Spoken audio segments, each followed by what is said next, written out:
Friends, welcome back to my channel সৌমিলির ছোট্ট পরিবারে আবার সবাইকে ওয়েলকাম জানিয়ে একটি সুন্দর দিন শুরু করে দিলাম। আপনারা যে যেখান থেকে ভিডিওটি দেখছেন আশা করি ঈশ্বরের কৃপায় সবাই ভালো আছেন, আমরাও বেশ ভালো আছি। আজকে সারাটা দিন কী করি বা কীভাবে কাটাই পুরোটাই আপনাদের সঙ্গে শেয়ার করছি। আপনারা ভিডিওটি শেষ পর্যন্ত দেখতে থাকুন, আশা করি বেশ ভালো লাগবে। চলুন তাহলে দিনটি শুরু করাই যাক। ব্রাশ হাতে নিয়ে গুড মর্নিং জানিয়ে দিনটি শুরু করে দিলাম। ছেলে সকালবেলা স্কুল চলে যাওয়ার পরে কিছুটা কাজকর্ম সেরে নিয়েছি। তারপরে ব্রাশ করতে করতে বাগানের শাক পাতা তুলে বাইরে ট্যাপে এসে হাত মুখ ধুয়ে নিচ্ছি, কারণ পায়ে হাতে কিছুটা কাদামাটি লেগে গেছে। এরপরে চলে যাব ভেতরের কিছু কাজকর্ম সেরে মেয়েকে তুলে নেব। মেয়ে এখনও ঘুমোচ্ছে, তো মেয়ে ঘুমিয়ে থাকতে থাকতে চেষ্টা করি বেশিরভাগ কাজটাই শেষ করে নিতে, কারণ বাড়ির সমস্ত কাজকর্মটাই নিজের হাতে যেহেতু সামলাতে হয়।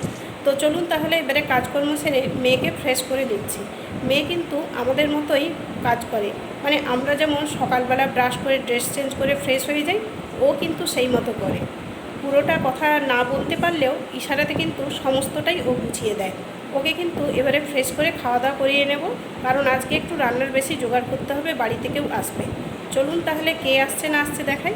এই দেখুন, ঠাকুমা আর মায়ের কথা বলেছিলাম, বাবা আসবে পরে, মা ঠাকুমাকে নিয়ে চলে এসছে। টোটোর আওয়াজ শুনে মেয়ে আনন্দে ছুটে এলেও কিন্তু দিদুনকে দেখে দেখুন কেমন লুকিয়ে যাচ্ছে। এই দিকে দিদুনের প্যাকেটটা দেখে আবার দেখুন কেমন ছুটে ছুটে চলে আসছে। এই রকম কাজকর্ম হয় আর কি। মা ঠাকুমা চলে আসার পরে এবারে ওদের একটু খাওয়া দাওয়ার ব্যবস্থা করব। তো চা শরবত কিছুই খাবে না বললো। ঠাকুমা বললো কাঁচা লঙ্কা আর আলু ভাজা দিয়ে মুড়ি খাবে। তো সেই মতো ঠাকুমাকে কাঁচা লঙ্কা আলু ভাজা দিয়ে দিয়েছি। ঠাকুমা কিন্তু দেখুন ওই কাঁচা লঙ্কা দোলে দোলেই মুড়ি খাচ্ছে। আর মাও বললো আমি প্লেন একটু শশা আর আলু ভাজা দিয়েই খাবো, যে যেটা চায় তাকে সেটাই দিয়ে দিই। মেয়েকে দেখুন কাঁচা লঙ্কা দিয়ে লাগাচ্ছে ঠাকুমা, মেয়ে বলছে ঝাল ঝাল। তো এরা এইভাবে খাওয়া দাওয়া করুক, আমিও খাওয়া দাওয়া করে রান্না বসিয়ে দিয়েছি। ও দু একটা খেয়েছিল, তাই ওর খাবারটা একটু করে দিতে মা খাইয়ে দিল। তো ঠাকুমাকে রেস্ট নিতে বলেছিলাম, আর মেয়ে দেখুন আমার মায়ের কাছে কেমন করে যাচ্ছে। তো এরা এইভাবে করতে থাকুক, আমি এইদিকে রান্নাবান্নাগুলো করে নিই। তো রান্নাবান্না করতে করতে দেখুন রান্নার সবজি যা কিছু সেদ্ধ হচ্ছে, আমিও কিন্তু গরমে সেদ্ধ হয়ে যাচ্ছি।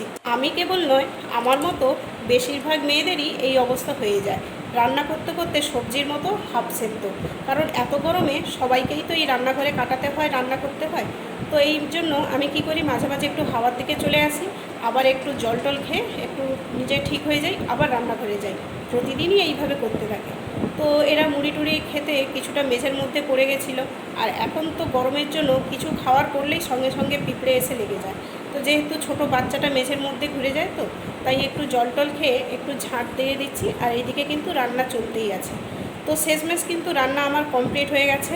রান্না হয়েছিল আজকে বেগুন ভাজা, ঢ্যাঁড়স ভাজা, একটু বড়ি ভাজা, ডাল, শাকের তরকারি, আর আলু পটলের তরকারি, পনির আর চাটনি।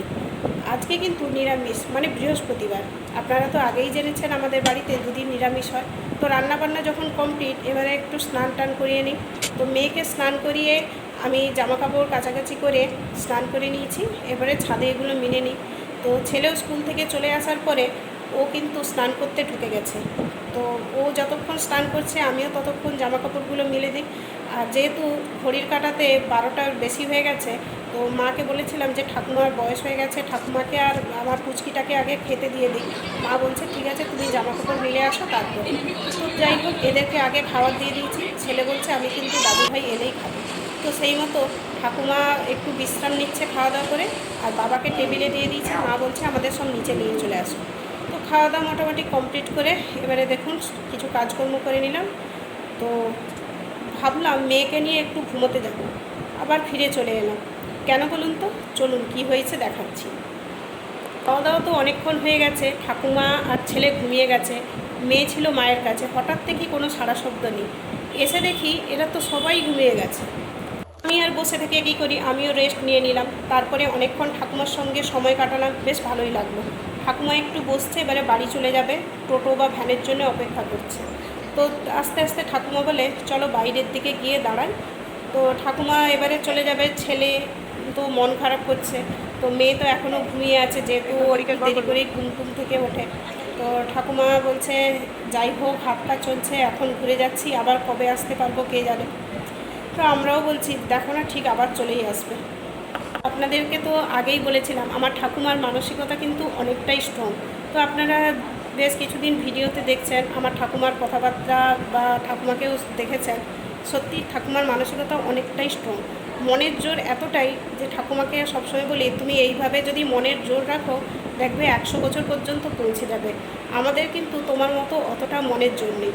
তো আমরা কি করি, কিছুটা একটা হাত পা কেটে গেলে ও বাবা কী হবে, হঠাৎ পেট ব্যথা হলে ও বাবা কী হবে।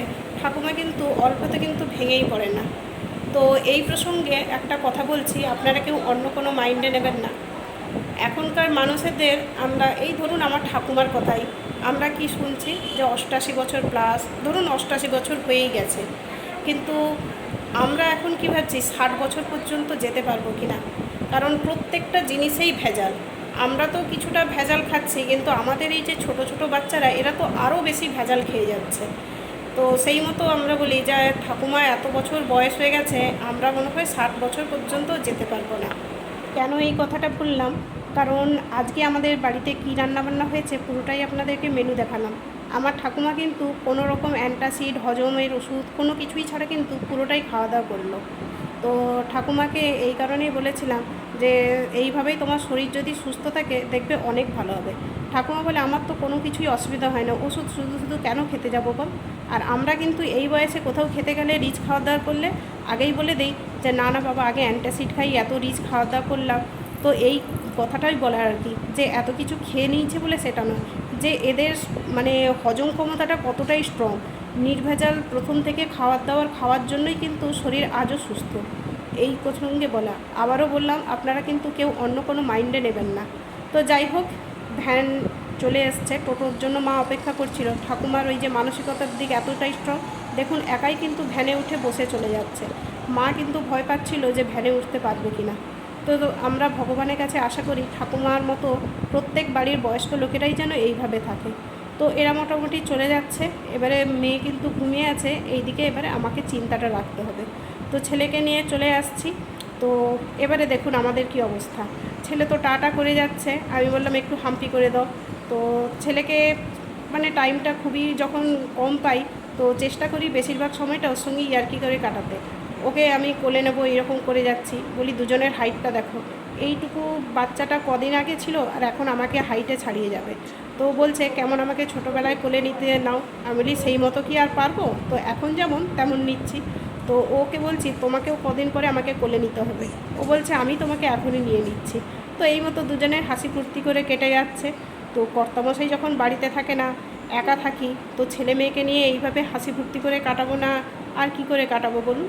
তো যাই হোক, আজকের ভিডিওটা আপনাদের কেমন লাগলো আশা করি ভালো লেগেছে।